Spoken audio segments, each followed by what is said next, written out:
So I won't go too long in the introductions, but just to let you all know, one of the recommended action items in the comprehensive plan, as well as the downtown action plan, was the development of a return on infrastructure investment tool. And so today we have with us Chuck Marone, Joe Minicozy, and Josh McCarty. There's Josh. And to present the first kind of draft findings of their results. So what we're basically looking at is understanding our capital expenses and understanding the revenue that they bring back into the government so that we can make sure that we make decisions for the long term that are financially sustainable. So what you guys are going to see and what we've been doing primarily internally with staff over the last day, and what we'll do tomorrow with a couple of other groups, is just kind of talk through the beginnings and the basics of the model, what they've uncovered so far, and then what happens next. So I'm going to turn it over to Chuck. Great, thank you. To take over. Thank you. I don't know how many of you saw me speak a year ago. Yeah, absolutely. One of the we've done modeling like this. We're going to show you a bunch of maps, a bunch of data, a bunch of information. We've done modeling like this around the country in different ways, but nothing as comprehensive and thorough as this. A lot of the stuff that I've done has been on a neighborhood by neighborhood basis or development by development basis. These guys have looked countywide at revenue streams, but putting the revenue and the expenses together is the goal here, and is something that we want to do on an ongoing basis. But I have to tell you that we kind of have an inkling of what was going to happen, because the whole is the sum of the parts, right? And we've evaluated the parts in many places. But even having done that, a lot of these findings, I won't say shock us or surprise us, but they jump out at us in many ways. And I'm going to give you one number to kind of provide some context to this, and I'm going to turn over to Joe to kind of walk you through some of the maps and the data. As we're looking at city, the median house price in your city is $150,000. Half of the houses are priced more than that, half the houses less than that. That's a, relatively average. It's the median, it's not the average, but this is the median house. If you examine that house, on an annual basis, they'll pay about $1,500 in taxes to the city. And of that, roughly 150, slightly less, will go to maintaining stuff, streets, sidewalks, drainage systems, that kind of thing. So if you're the typical family living in the typical house, that's what you'll pay. When we sat down and started looking at this, we got really good data on the roads and the ditches and the sidewalks. We kind of have a good understanding. We've got a bunch of bid tabs, we have a bunch of information. We know where all the roads are, we know their width and the area, we've got a ton of information. And what we were able to discern from that is that in order to maintain the stuff that we have already built, this is not building more, this is not adding capacity, this is not expanding, just to maintain what's already on the system, over the next 50 years.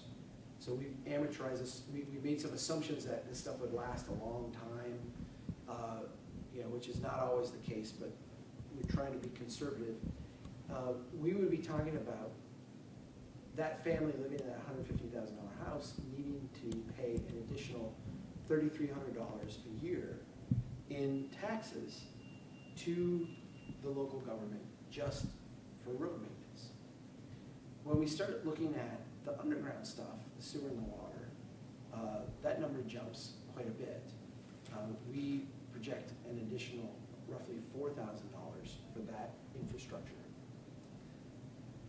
When you consider that the median household income of a family in Lafayette is $41,000, the idea that 20% of that would go towards just maintaining local infrastructure is kind of an absurd number.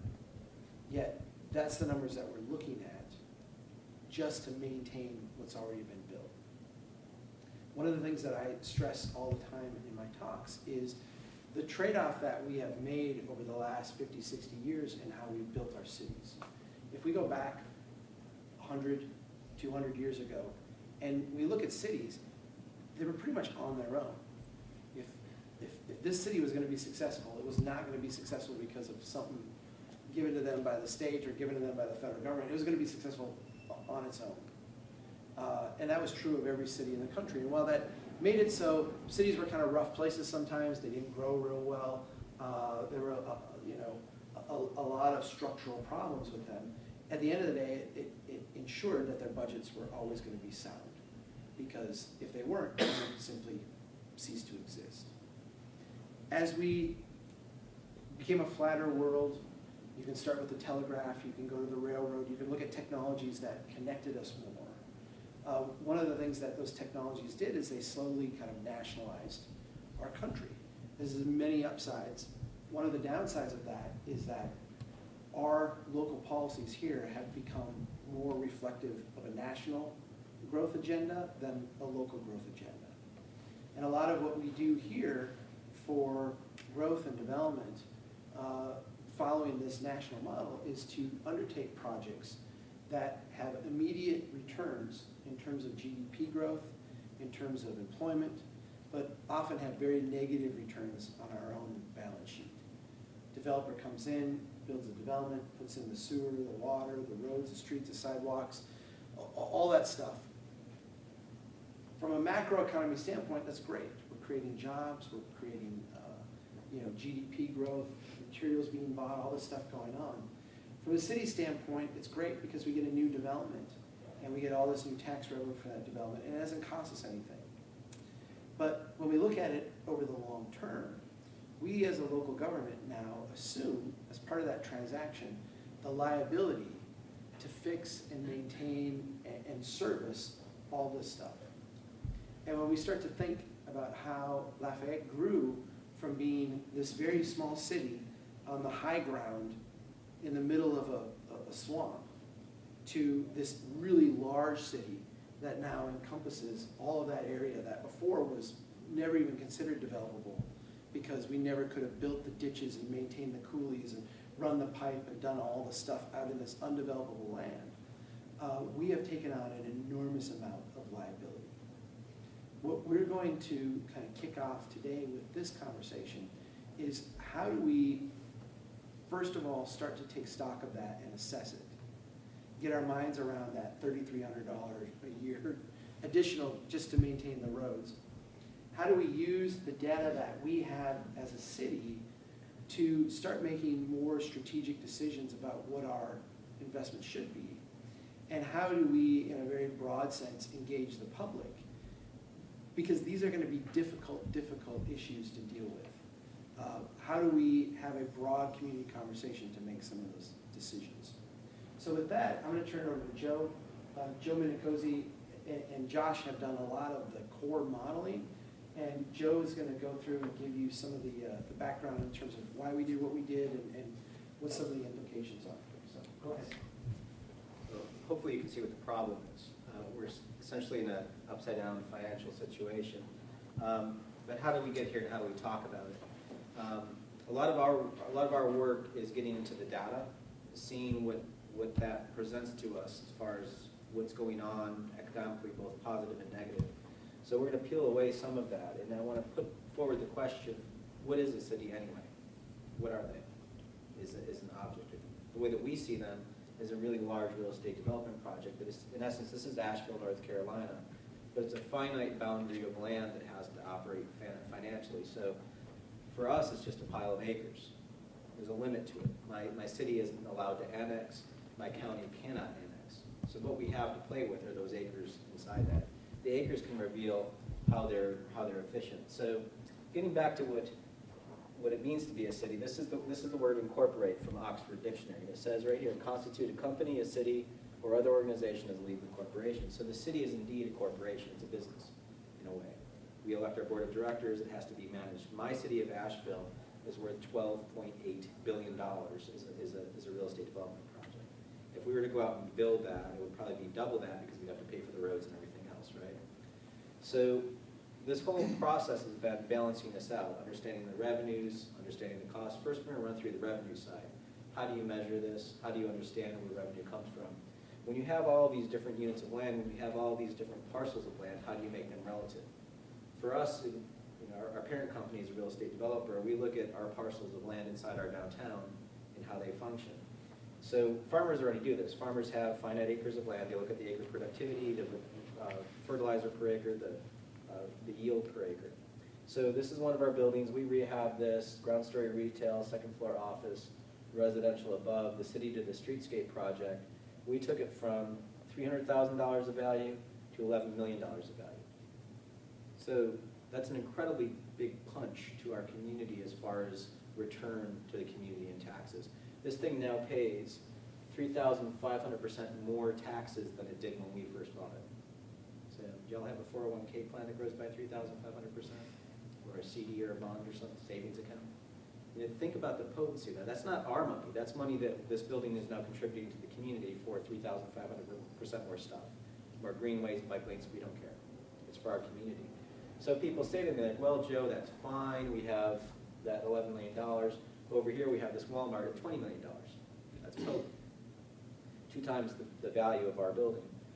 Well, what's not fair is that it sits on 34 acres. So it indeed pays $221,000 in property taxes. Anybody in this room pay $221,000 in property taxes for one building? It's an incredible production. Well, this is my house. Those are my dogs. My dogs think they're lions. We're on a 1/10 of an acre of land. If there was a 1 acre cookie cutter that fell from space and landed in my neighborhood, it hit 10 houses, right? You follow me? Each paying $2,000 or $20,000 an acre of productivity, of tax production in my neighborhood. You take that same 1 acre cookie cutter, fly it in space, and drop it down on the Walmart, it's really only paying $6,500 an acre in taxes. Now what if you had an acre of this building here? So we try to show our elected officials is there's potency that comes from the different architectural typologies. That our building produces $634,000 an acre in taxes. I was presenting this in Denver, Colorado, and I wanted to make the point easy for them. I'm like, look, y'all are in Denver. If you had an acre of land to grow something in Denver, what are you going to grow? Wheat, soybeans, and marijuana. Just made it pretty clear for them that it's a cash crop. Anyway, this joke works in Asheville too, but you're probably saying, you know, Joe, that's not fair. There's retail taxes. We do it for retail, so let's go ahead and get rid of me and just let's run the numbers. This is the Walmart's annual sales, about $77 million. Now the misnomer is that's not what you get, that's what you pay. What you get is a portion of that. So it's 8 cents on the sales tax dollar, 27% of that returns to the city. We're about $47,000 in retail taxes. To put it retail plus property tax, we're looking at $51,000 of total tax revenue to my community per acre from that Walmart.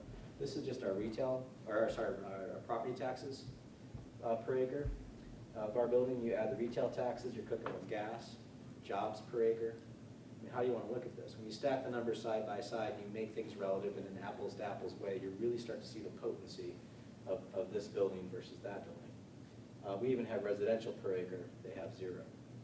So again, a lot of this is just stepping out, being agnostic about the information and looking at the data in a comparative way so that you can see where the productivity is. This isn't scary math that I'm doing here. This is pretty simple stuff. It's just dividing the revenue into with a footprint that it sits on. It's 5th grade division, basically.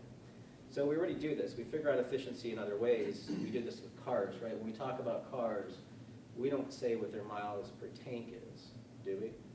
We know how silly that is because we know they're all different size tanks, and we'd all be driving Ford F-150s at 650 miles per tank. Now we all know tanks are different sizes, gasolines would drive cars, so instead of saying miles per tank, we say miles per gallon. And the numbers change. And we should all be driving BMW Setas at 70 miles per gallon. Now I'm being cute with this as a reference, but I'm just trying to drive a point home about efficiency. Now, we do this for a $3 commodity. Shouldn't we be doing it for a $40,000 commodity? So when you get into the property, we're trying to find a way to bring data to the decision-making process and increase that ability to see the information. This is a really complex napkin sketch. As more data and evidence comes to the table, your ability to make better decisions comes into it. So if we can take the city and just kind of move the city aside and use GIS technology, now this should show up, but maybe not, it's washed out. This is the streets and infrastructure. On the streets and infrastructure, the buildings are put on those, And then you can map the ologies, like hydrology and geology. So here's the hydrology, here's the geology. What we like to do is get in between those two and separate them, and then map the revenue, map the productivity of tax policy and other forms of policy to make it real and visual, so you can see what's going on. So to take Lafayette Parish, this is the entire parish the way that people typically look at it. So this is from non-taxable in gray, so you can see the airport out here, low value in dark green, to hot colors of high values. So you can see the mall right here is a purple spot. Well, that may be indeed true of the total property, but it's also a tremendous amount of acres. So how do I make it relative? So to go from total value map to a value per acre map, the map changes. Now let's just take a look at it in 3D. Can y'all tell me where downtown might be? You can kind of see the spike right here. Right, there's downtown, and then here's River Ranch, right there. Actually clear on that thing. So we'll have a copy of all these as images, so you can load them in as well. They'll probably be more intense than this shot. So that's a three-dimensional distortion. We're map nerds. We like to make different kinds of maps. This is or Josh does. I don't even know how he does this. This is a cartogram. So it's a two-dimensional distortion to show potency and value. So this is a map of energy sales in the United States in 1921. New York's the #1 energy seller. Pennsylvania's #2. So you can see this is half the size of New York. So really quickly you can see graphic potency. So taking the whole parish and doing its cartogram, this is what happens. So you start to see the city, the center of the city, swell out into the parish. To put them side by side, here's the city area in here, and you can really start to see it swell up. But we highlighted the mall, River Ranch, and downtown right here to see how they're doing. So here's the mall area, here's its potency. So it's like a 1 to 9 potency. Go to River Ranch, it's about a 1 to 12 potency. You get into downtown, which is here, it's about a 1 to 16 potency. So the mall is potent, more potent than things around it. River Ranch is more potent than the mall, and downtown is more potent than River Ranch. And again, this is about investigating the data and seeing how it works. So if you had a staff member in your office that took up 1 chair, but they produced 16 times their level of productivity, how would you treat that individual? So the other thing that you can see when you see the city swell out, you're like, well, that's telling me something. This is the land area of the entire parish. This is the footprint of the city within the parish. It's like Pac-Man. It's about 15% of the land area. When you pull the revenue that the city produces from a property tax standpoint, it's actually producing 60% of the parish's property tax revenue. So it's about a 1 to 4 productivity level. That's quite handsome. That's a pretty good return.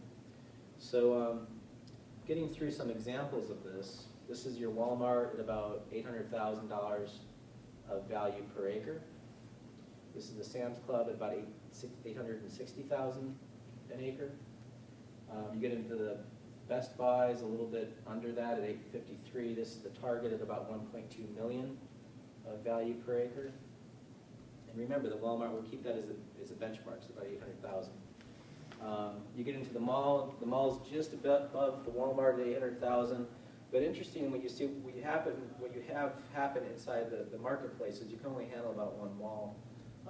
So it affects other forms of retail. So you see the Northgate has dropped down to about $400,000 of value per acre.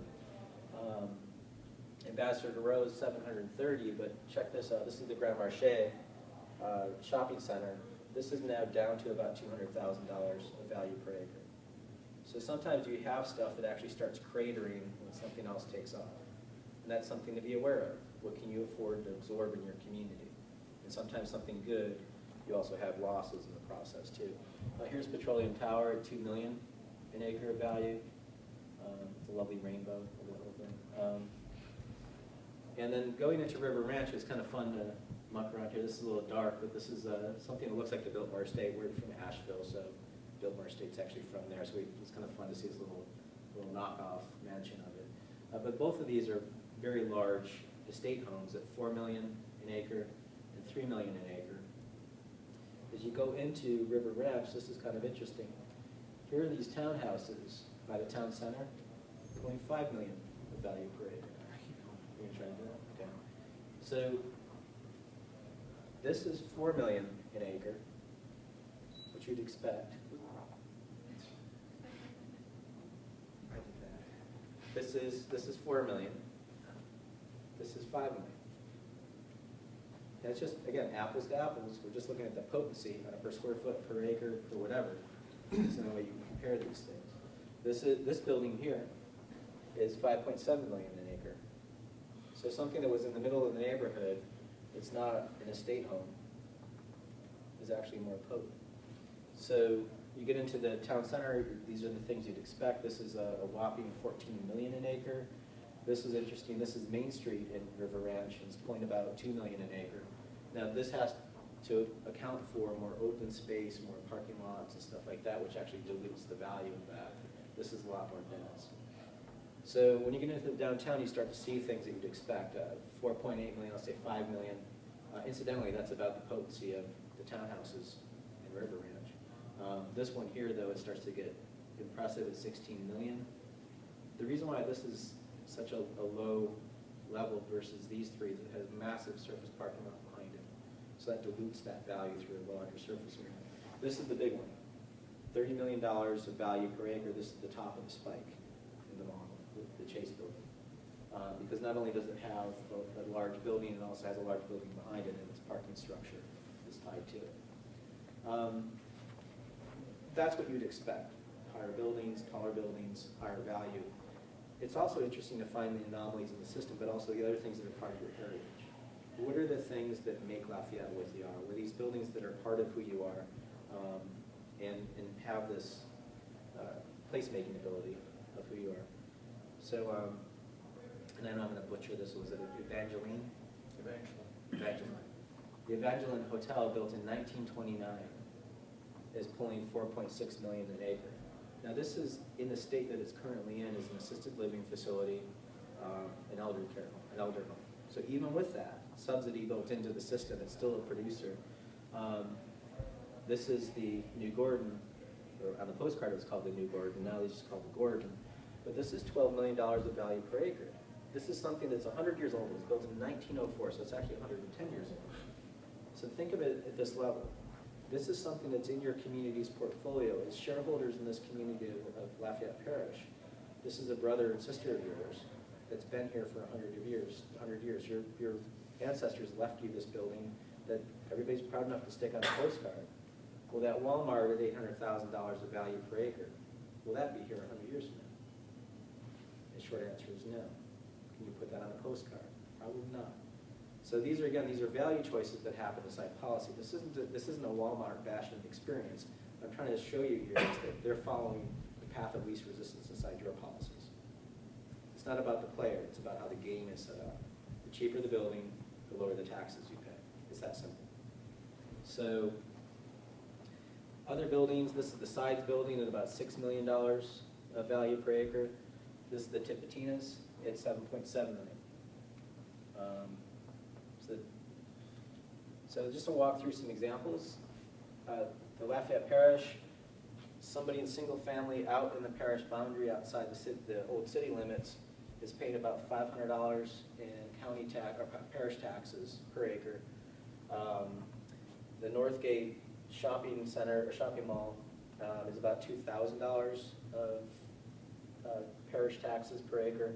This is city single family residence. So somebody inside the old city boundary is producing about $2,600 of parish taxes, for the parish levy, and taxes per acre versus $500 of their brother and sister outside the city limits. Here's the Walmart at $3,000, the Arcadian Mall at $3,500, let's say. This is Main Street and River Ranch at $4,500. The average for downtown at $8,000 of parish taxes. Petroleum Tower at about $9,000. This is the mansion in River Ranch at $14,000. Incidentally, there the townhouse is at $21,000. The Evangeline, the Mid-South Tower, the Evangeline's at let's say $21,000 a year of parish taxes per acre. This is the Gordon at $56,000 of parish taxes per acre. River Ranch Core, the Jefferson Tower, and at this end, the Chase Tower, producing about $132,000 a year in parish taxes, property taxes alone. This is the way your cash flow works. This is your revenue. So basically, if you had 1.8 acres of this stuff, it would equal to 4.2 acres of that stuff. So how you consume your property is critically important to the revenue stream that comes into it. Or another way of looking at it, just 2.3 acres of that would equal this 23 acre this. So would it, the question that I would have for you all, is it really that hard to do 2.3 acres more of this in your downtown area? Can you make that a goal? Is that something that's feasible? But look at the return it gets you for 100 years. So we have other fun with the models. This is taking your model and laying it flat on a table and looking at it. And this is kind of a little washed out, but I'll make it clear. This is your economic heart monitor following the model. So you can see River Ranch peaks out at about 14 million an acre, and downtown's popping out at about 30 million an acre. This is the cash flow side, positive out of your revenue. Retail sales, we're still working on this. What y'all are seeing right now is kind of a midterm review. This is a three-dimensional model of your parish done by zip code. We're going to be drilling into this more. This is the zip code that downtown sits in. It's a little washed out. This is typically what we see. Here's downtown Austin up here. Here's the mall zone. So usually when we peel this, when we drill down even deeper, we usually see the downtown pop out. Here's again top of Syracuse's model. Here's its mall zone. And even in Nashville, we see the downtown pop out. So we're trying as much as possible. We're just going to be agnostic about the material and let the data drive the visuals, basically. So it's mostly just the computer runs the math on this stuff. So that's all the revenue side. Now, as you know, on the balance sheet, you have the cost side. So I've given you, this is where your productivity is. Now, what is the cost to service all of this stuff? Y'all have been through this before. I don't know if these are classic. This is your budget documents for your parish from 1994. I love this one. Have you ever seen these? Yeah, these are awesome. It's like, okay, we're in trouble. Our parish government is floundering. We've got these mandated services that are going to come and eat us. Somebody please help us. Okay, so if we weren't that serious in 94, here's 95, cover the budget document with lightning about to strike the Lafayette parish taxpayer. Please, we need some help here. So the following year they did consolidation, and everybody's okay now, right? So we solved the problem. Fired that graphic designer. Yeah, is that? They fired that graphic designer. Yeah, I know. We thought the same thing. It's like we had clearly an artist, and then this is clip art. So in the merger, they had to get rid of that artist. But what happened is you've found a new pot of money called the city. You've washed those funds into that pile, but you didn't change that behavior that got you into that sinkhole in the first place, right? So you're now experiencing those same problems. Chuck's talked about the roads you can't afford, right? So let's drill into it. The first thing we have to do is figure out how your money is spent. What's spent where? And there are certain things that are location specific, and there are certain things that aren't. So we have to get into the budget and figure out that how we choose our patterns of living has a direct correlation to cost. Some things do and some things don't. So on the side of things that do, where we move affects where the sewer lines go, what coolies need to be built, what bridges need to be built, where the buses go, right? That's geographically specific. What's not geographically specific are things like parks, your parish attorney, your CAO. D isn't just for one neighborhood. It's for everything. So we had to separate these two, and let's drill into the geographically specific stuff. Dealing with water is the #1 thing for living where you live. This is the location you're in. You've got to drain the water off your territory. You're flat as a pancake in territory. So you have things like coolies. Coolies need to be maintained. They're called grubbing. This is actually a lacrosse net in one of the coolies. We've found a car in another ditch. I mean, there's things that happen here, apparently. So we went out and visited a lot of your coolies. It's an impressive feat of nature to be able to deal with this stuff. So for us, we're mountain people, so we had to try to relate to flatland in a mountain way. So Josh McCarty made this map This is your parish boundary, and you can see the Vermilion River going through it. Here's downtown, that spot. So what he did is he exaggerated every inch of vertical that you have in your existing landscape. He inflated it to 500 inches. So we could look at you the way that we would look at ourselves. So you see a plateau here. So let's kind of turn it on the side. You really start to see a ridge that happens on the side of the river. So once you get off the shed, your ancestors settled on this plateau, and as you start to get off that, the more expensive it gets to drain. You still have to get the water off the top of the table, but getting it out of a low-lying area is expensive. So this is, we just had some fun with this model to let you see how we think about three-dimensional environments. So looking back at the parish, the Vermilion Rivers, that's it. That's your life source. So this is the tidal river that has to take that water off the area. There's more drainage that goes to a following river over here, but the majority of your parish goes there. So laying the topo on it, you can clearly see the ridge and what the original settlement is. So we distorted the model. Basically, if you pour a glass of water right here on this line, half of it goes into this drainage basin, and half that glass goes into that drainage basin, and you can clearly see where the coulee flushes it out of the system. So you have these zones. These zones are not all created equal. These zones down here are much more expensive to drain than that zone, even though it's larger. Because this is telling you you've got to do more work in a smaller confined area, so you need more infrastructure to pump the water out. So what we were doing with the model is programming that cost into it. Where you choose to live, you should be footing that bill for the expense of draining your territory, is a simple way of looking at it. So there's the ridge up here. Pavement's also locationally specific. If you choose to live further out, there's more roadway that has to maintain you. You have a tremendous amount of pavement in your environment. So to make a point about this, government services have made shifts this way before about cost of service and delivery. So this is, we use the post office as an example. Back in the day, I could build, as a developer, I could build that neighborhood. The post office, postman or post person would come to my neighborhood and then make the delivery to all these houses, right? That's the way that it used to be done. Nowadays, the postal officer comes here and then that's it. This neighborhood has a gang box of mailboxes, and we all have to make that move. Now, why did the post office do this? Well, the fact of the matter is they can't control the price of the stamps. So the stamps are 50 cents a pop in this neighborhood versus this neighborhood. The stops, however, this one has to make 31, this one makes 1. This one has to deal with 5,000 feet of service delivery, while this one has 0. So they accounted for that cost that they were bearing into the system, and they said, we can't afford that anymore. Now the problem is yours. You want to live in a scattered environment? You deal with it, not us. We'll deliver to a box. So let's think about your streets. You've got this network of roads that's your system. We've pulled out the roads that you don't pay for, the federal roads and to some extent the state roads, and you have this intersection point of how you use these roads. You all drive through intersections and get around. So how many of those intersections you travel through can be measured, and they're also weighted.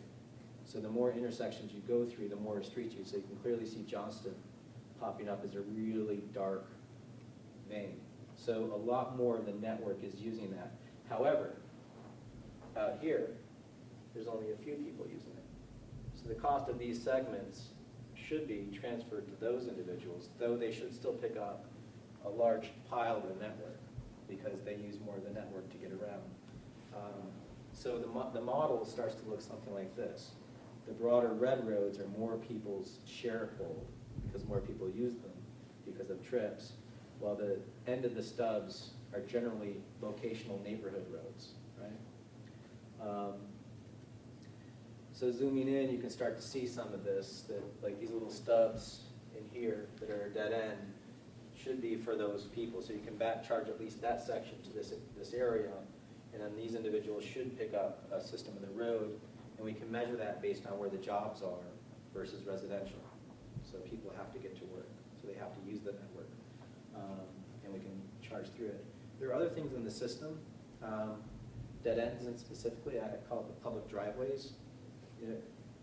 Y'all can go out and drive on them if you want, but do you drive on them every day? I mean, this one's used so much that this person actually parked their Winnebago on it, Winnebago trailer. So They're stubs on the system, but they're public roads. So we all have to pay for them, or you all, but they're not in the network. They literally are stubbed off. So you have all of them, there's lots of them. There's a no outlet sign here, no outlet sign there.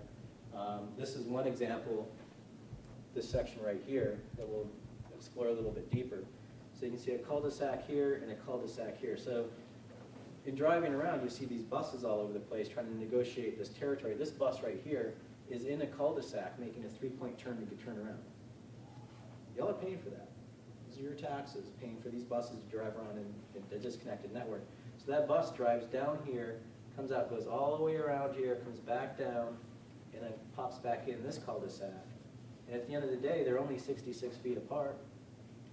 So you've just added a service delivery of 1.5 miles to a bus, when you could have solved that with a 66-foot disconnect. Now this is a political discussion to talk about. These folks want their cul-de-sac, these folks want their cul-de-sac. Great, keep it.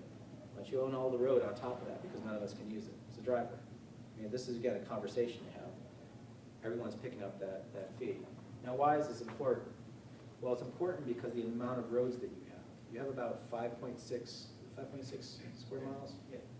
5.6 square miles of road surface. The city has the majority of street network in it. The parish has what's left. So when you look at the area of roads, 2/3 of the area of roads are in the city's area, 1/3 is in the parish. But when you look at who's paying the foot in the bill for the street infrastructure, you're looking at 7% being paid by folks out in the parish for their 1/3 of the infrastructure. So that means the remaining bill is a transfer payment coming out of the city to cover the parish costs. Just something that's the data. So this is kind of blocked out, but this is taking, Josh made this great image. This is the taking your 5 square miles of roads and turning them into a spaceship and hovering them over Manhattan. Or better yet, here's the French Quarter. So y'all have to pay for that. You have to maintain that spaceship of roads right there. It's a lot of real estate. This is it up next to Venice. We have fun with these things. There's also infrastructure costs. So we've gone through road costs, cooling costs. Now let's talk about the pipes. You have a lot of pipes. You can see here we have this is for the sewage system. These are your treatment facilities. These little red factories along here. All the pipes have to connect from your houses to those plants. For those that are in the lower lying areas, you can start to see these lift stations where they have to pump everything up to get to the sewage plant. So those are more maintenance costs that you have in your system. And they generally follow the paths of the lower lying areas. Just to kind of zoom in here and let's just compare a couple. This is zooming into, you flush your toilet right here. I flush my toilet. I have a gravity feed. We both have to get to treatment plant. You have 3,500 feet of pipe and a lift station, while I have 900 feet of pipe and I'm using gravity. Two totally different costs in the system that need to be accounted for. And again, this needs to be on the table and discussed. When you drill into these pipes, however, this is what's kind of interesting. You've been building new PVC pipes out here, plastic pipes which have a longer useful life. And inside the city, you've been moving past 55% of your sewage pipes are still in clay. This is tremendously expensive. You need to upgrade that. This is the area where you're having a lot of your positive return. And that area, the same area, is not seeing that same reinvestment in the infrastructure underground. So this is something to pay attention to. Those pipes are going to fail sooner or later. Clay pipe only lasts so long. So a maintenance plan needs to be scheduled for this rather than stretching out the system without fixing the existing system. That needs to be maintained, much like the roads. So just for fun, going back to the cartogram and doing so we've got the revenue potency. Let's go ahead and add the costs on it. You see that in the area where you're getting the biggest revenue, you're also seeing the lightest colors. So the higher intensity costs are around the edges, where you also have the lowest return. So let's kind of net this out. How do you put the costs and collide it with the revenues and see how this pans out? So back to the revenues again, you see downtown, this is the property taxes per acre. This is the total property taxes. Now you see the mall jump up, which is Paul's a big producer. But there's under all of that surface, you have all these costs, right? So here's the revenues, and then here are the costs. When you start to mash them together, they look like this. Or another way of looking at it in 3D is this way. So you see this ring of costs. This is, in red is what's still net negative. In black, or in the black, is creatively colored and titled. In the black is where you're net positive. Does that make sense? So let's kind of do it a different way. This is taking the model, and what Josh did is he put it all above the table. So if you're net positive, you're the green stuff in the center. If you're net negative, you see the ring of red around you. You're all tied together. You're a joint consolidated government. So these are the costs that we're talking about. This is the model that Chuck brought in earlier. But when you net it all out, what do we all have to pay in the system to really make this thing work financially? So really, when you start thinking about it, the solution is in the patterns that you have around you. If you think about that tip, let's go back to Tipitina's again. 2.3 acres equals 23 acres of that. Well, that was just the revenue side. When you look at the cost in both of these, you really start to catch up, where it only takes 0.2 acres of that to equal the 23 acre this. So the question I have before you all is, can you accomplish at least an acre of that? If you can pull off an acre of that, you can see the potency. It'll be about 5 Walmarts worth of potency. This is a way to harvest new wealth in your community with existing typologies that produce a great amount of revenue potential. So there's things inside the system to just be careful of and know about. There are policies that affect all of this stuff that steer the behavior of me as an investor in your community. So I'll give you a classic example. This is in Cheyenne, Wyoming. This is one of my favorite examples. You've got dirt that's valued, and your assessor also values the improvements on the dirt, or the buildings on the dirt, right? So we can go into the computer and just turn the buildings off. And so you have low value to high value, and you expect the world to look like this. Everybody's got the same value of the dirt in the neighborhood. You and all your neighbors are the same value. When I was presenting this, I was like, what's going on here? Where this is $18,000 an acre, and crossing the street it jumps up to $34,000 an acre. How can crossing the street in the same zoning category double the land value? And the tax assessor was sitting in the front row, and she raises her hand. And she's like, you don't understand. I said, okay, try me. What am I missing? And she said, well, the more land you have, the lower the value. There's more land here. Let that wash over you. I was like, okay, so I've got 3/4 of a mile of street here, 3/4 of a mile of street here, another half mile and half mile. I've got 3 miles of street around this property. They've got 200 feet. This property has the most capacity. More capacity means more trips. More trips means more car accidents, more fire calls, more commerce, more theft, more police calls. I get more of your stuff, and you're going to charge me less for it? She's like, yeah, that's our standard. We don't take costs into consideration. That's a policy question. I asked her, why don't you change the policy? She says, well, that's our standard. And I asked her, I said, so where'd you get the standard from? Did Moses deliver it to you? I mean, can you not change it? When we look at your system, it's not as bad as Cheyenne, but we see, this is Johnston. You can see Johnston. You can see the red vein here of Johnston clearly, but that's because your commercial property is taxed higher in dirt value than the residential properties around it. So you see these residential pads here and here. This is the commercial area. But even within that, you can start to see some bumps happening in other areas, even within the zone. So there are some things that we're going to talk with your tax assessor about and try to be more educated about what can change, what state policies are things that are just local policies that you can do to tweak. But there's all of these things in the system to be aware of. So just realize, in closing, these aren't invisible market forces that are making me develop a certain way in your community. Sometimes they're policies, and sometimes you can hurt yourself with them. But there are things that drive the market to make decisions that financially, from a community standpoint, may put you upside down. So this is critically important to use as a tool to figure out whether or not this is sustainable. Based on our opening presentation, this clearly is not a sustainable model unless there are 4 ways to deal with this. You can continue, kick this can down the road, and perpetuate the problems that you've learned about since the 90s. And you'll still have these problems, and you'll walk your way straight into the more deep hole. have to figure out what you can work with. You can raise your taxes, you can cut services, or you can start to deal with your development patterns differently.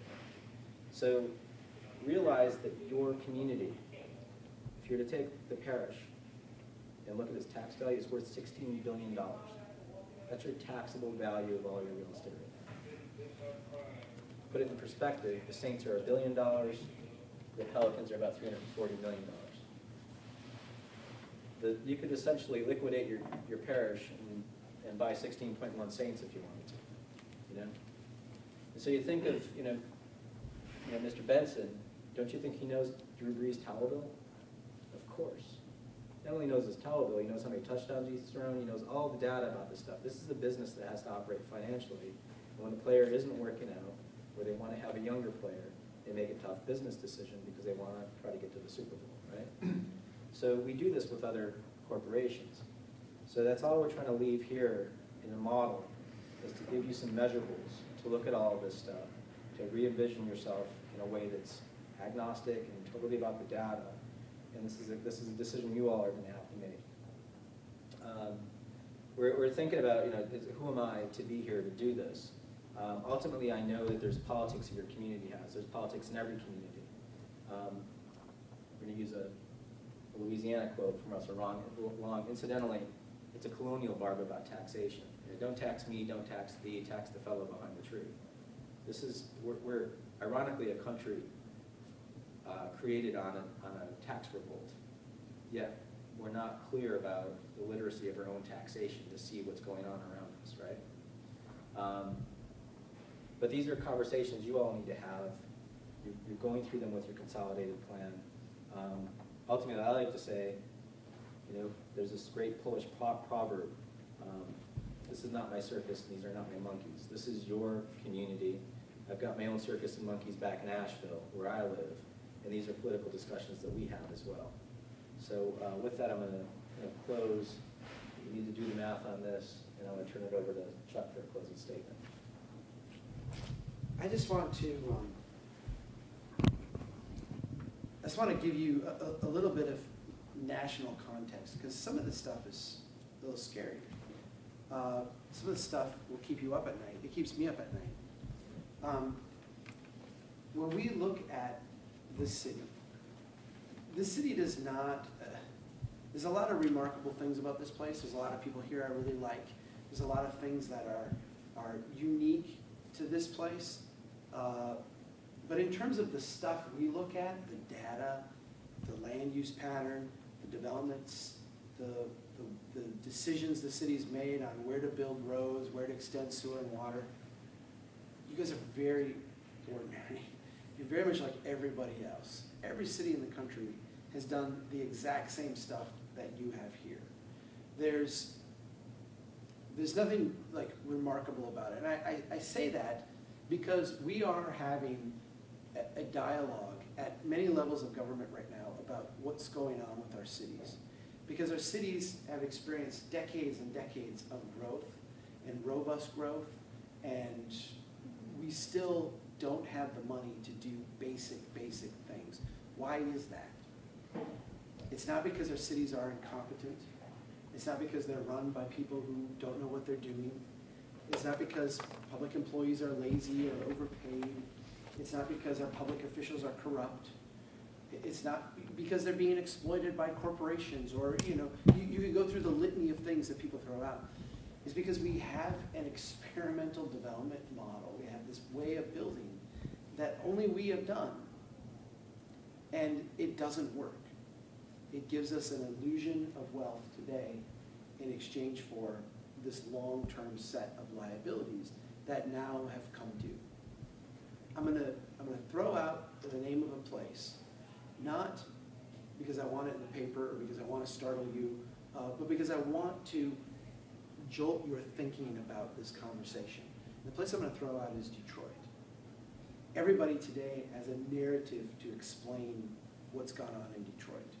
And you can pick anybody out, and if they hate corporations, they can blame corporations. If they hate government, they can blame government. If they hate, whatever it is that you can explain Detroit.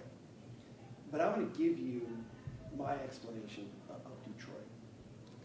If you go back to Detroit in the early 1900s, 1920s, 1930s, they adopted and pioneered what became the American development model. They did it more quickly, they did it more aggressively than anybody else. They were the first ones to run the highways through the middle of the city. They were the first ones to rip down all the buildings. They were the first ones to build the auto-oriented, aggressive suburbs, mile after mile after mile. They were the first ones to do it. And they faced, 20 years ago, the questions that we're facing here today and that other cities are facing now too. We have all this stuff. We don't have enough money to maintain it all. What do we do? What do we do? There's no easy answer to that. And you can see how human beings in Detroit have struggled to answer that question. Because what's our natural inclination as human beings? Is to hang on to what we've got, right? We do everything we can, whether we can influence the government or, tax the person behind the tree or, whatever it is we got to do to hang on to what we have.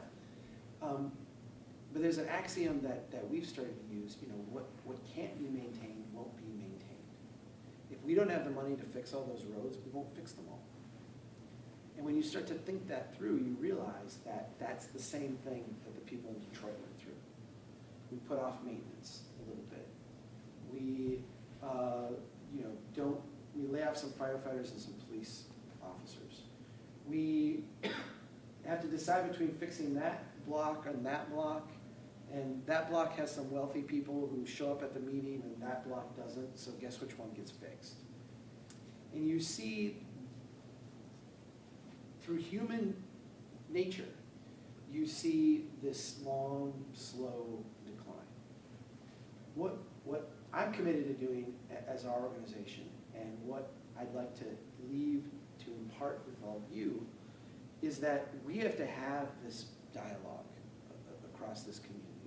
These are not easy questions. These are not going to be easy answers. But if we allow ourselves to simply go on building more stuff, growing in the same pattern, robbing Peter to pay Paul, putting off maintenance, cutting back on services, we are going to be stuck in that long, slow decline as well.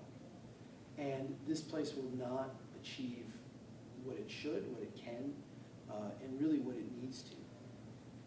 The exciting thing about Lafayette right now is that you are leaders in asking really tough questions about your place. This conversation could not happen in most communities. Most communities would not say, look, we're short on money, we seem to have these structural problems, let's invest some time and effort and money in figuring out why. Nobody else is doing that. So you guys are asking the hard questions first. That makes you pioneers. Sometimes the pioneers get scalped, right? I want to close by letting you know that I really honor and respect the fact that you're asking these difficult questions now. And I urge you as leaders in what was called the choir when we started out, to not only talk to each other about this, but to talk to your neighbors, to talk to others, and to start having this dialogue seep into the broader conversation in the community. At the end of the day, we got here because of a national consensus on what we should do to have growth and development and prosperity. We're only going to change this by having a different local consensus on what success means. And that can't come about with just the people in the room. Even if we had all the council members and all the staff on board, it will only come about if we have a general public consensus on what that should be. So with that, let's stop. If you have a question for myself or for Joe, or if you have a technical question, we got Mr. GIS accountant, what is it called? Geographic accountant? Geo accountant?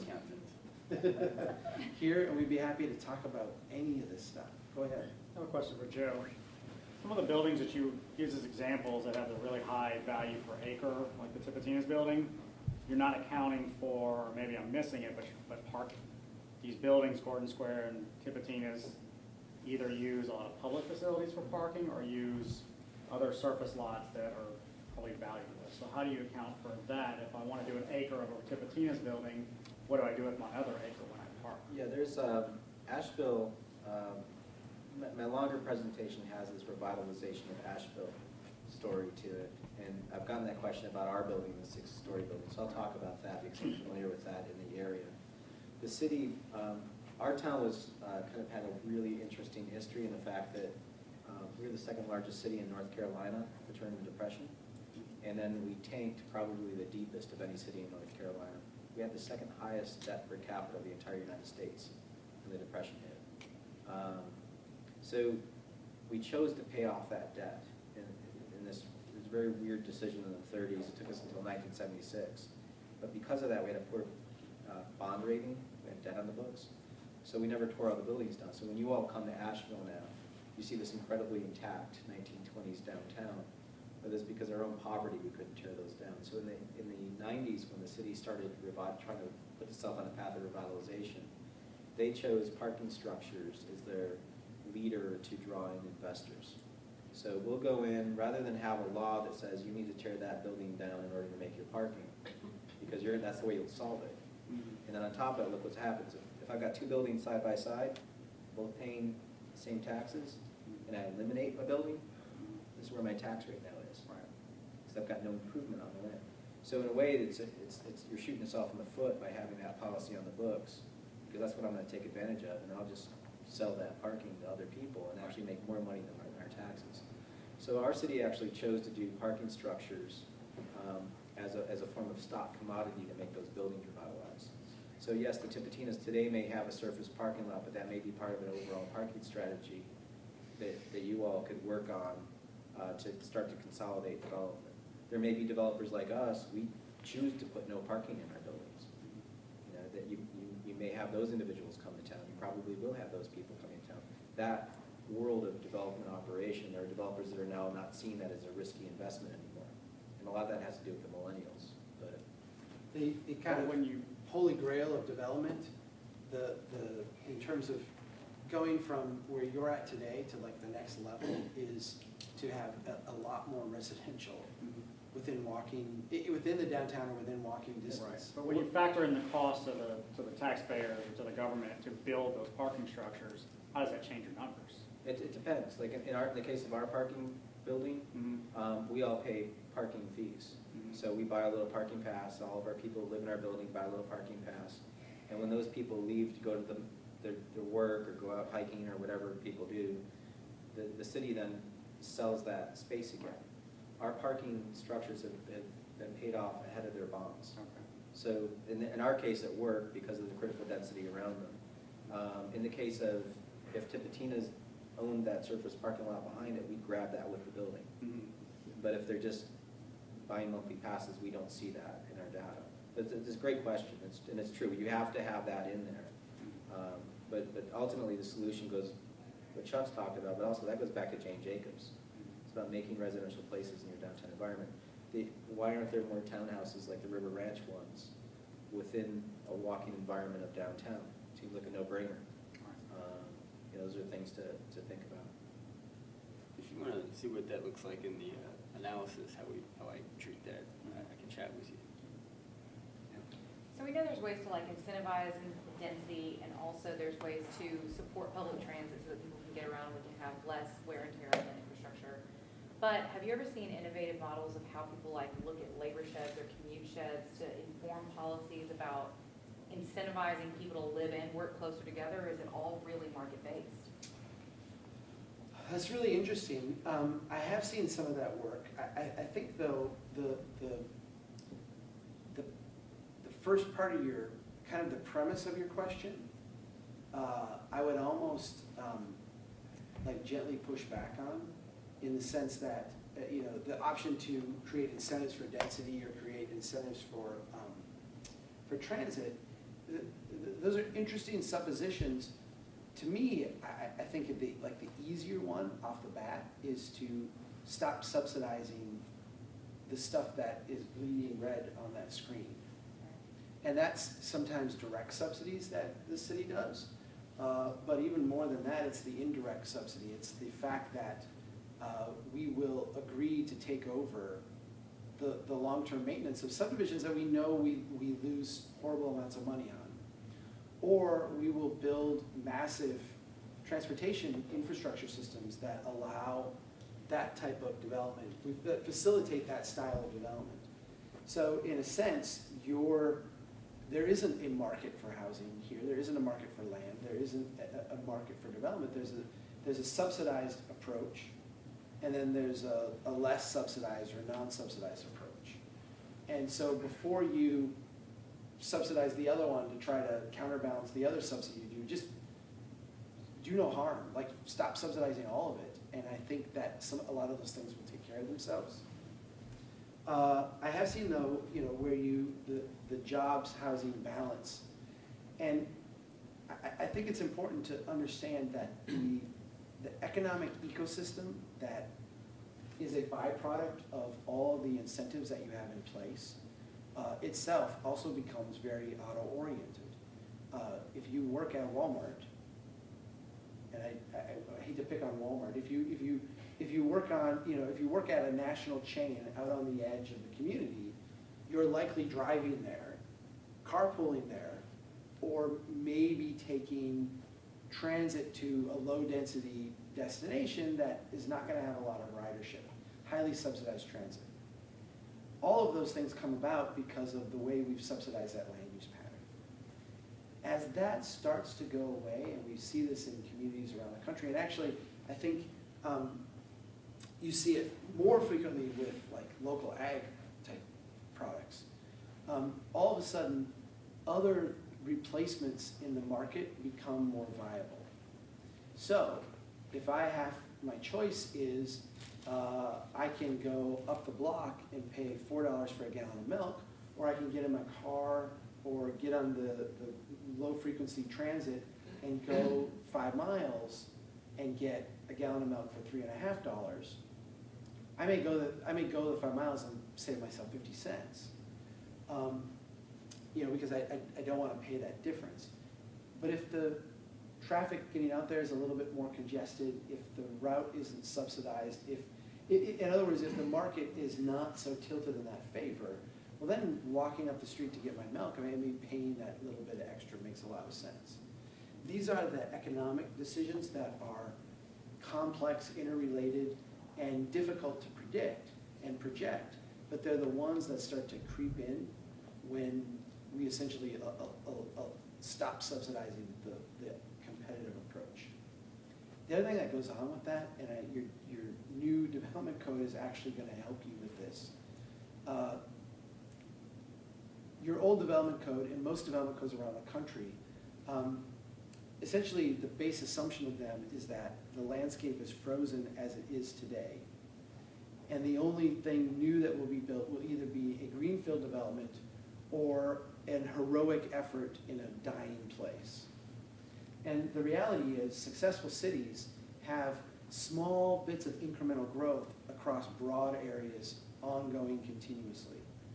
And so even in successful neighborhoods, you have buildings that are maybe less successful that are being renovated to become the next leader. And then after time, this one will become more and more. And so what we have to do is essentially get out of the way and allow the market to respond to the fact that I would like to walk 3 blocks to get my milk, but no one will let me build a corner grocer here. Or no one will let a corner grocer come in because it's against your code. So my only choice is to drive the 5 miles out to the edge. If we allow that other option, what you allow then is the market to respond when the subsidies go away from the other. And that's a really critical part of the overall strategy. Got a couple answers to that, and just be iterative about it, try things. It's okay to have policies fail, just to try something different, and not get wedded into I put Moses up there for a reason, that sometimes we accept these policies like they were delivered from God, and they're human beings like us that put these policies in place and the market's responded. it doesn't need an attractive time. The other thing is look at Center for Neighborhood Technology. Scott Bernstein has done a lot of work on location-efficient mortgages, getting the mortgage industry to accept the fact that people that can walk to work should be able to afford a better mortgage. It's been that's a work at a national scale that's going on out there. Our hospital does that. There's things you can do to negotiate individually. The hospital in my town is was second largest single employer, so that's something they took on to offer their employees some. I don't know if I can't remember if it's a second on the mortgage or something they'll do in assistance because they know their employees are within a walk shed or a bike shed, which makes them more healthy. That was their motivation. Cool. We're around all day tomorrow. Yep. Thank you. Thank you for coming out. And I just want to close it up, obviously, thank you guys for coming. We kind of had to scramble the last week or so with the UDC, and so we probably could have spent more time on PR, but that's fine, because you're the choir, and this is kind of the rough draft, but I just want to close by saying, you know, when I took the job at Public Works, I had sort of intellectually understood some of these concepts, but I'm now the guy that gets the requests from neighbors and councilmen, you know, you need to come look at my road, you need to come look at this road. You know, I want an estimate for XYZ road on how we're going to fix it, and in the current year's budget, I have $300,000 to handle all road maintenance for the entire unincorporated part of the parish. That doesn't overlay a full road. That's like half a road. And so when you see the sort of the disparity on, you know, where our expenses are and where our revenue producing properties are, it's good to be able to see this visually and sort of, you know, understand sort of the situation that we're in now. You know, I think that's not a bad thing, actually, that we're at a spot in our community's growth where we're going to be forced to deal with this sooner rather than later, because it is upon us, and so this tool, I'm hopeful and excited, and I know Joey is too, that this is going to be a way where we can finally have that discussion as a parish, and we can talk about the facts, not about our feelings, not about our philosophies, not about anything else other than this is what it costs, this is how much we're bringing in, so what are we going to do about it? So, thanks y'all. Thanks for coming. The preceding program was made possible in part with production assistance provided by AOC Community Media.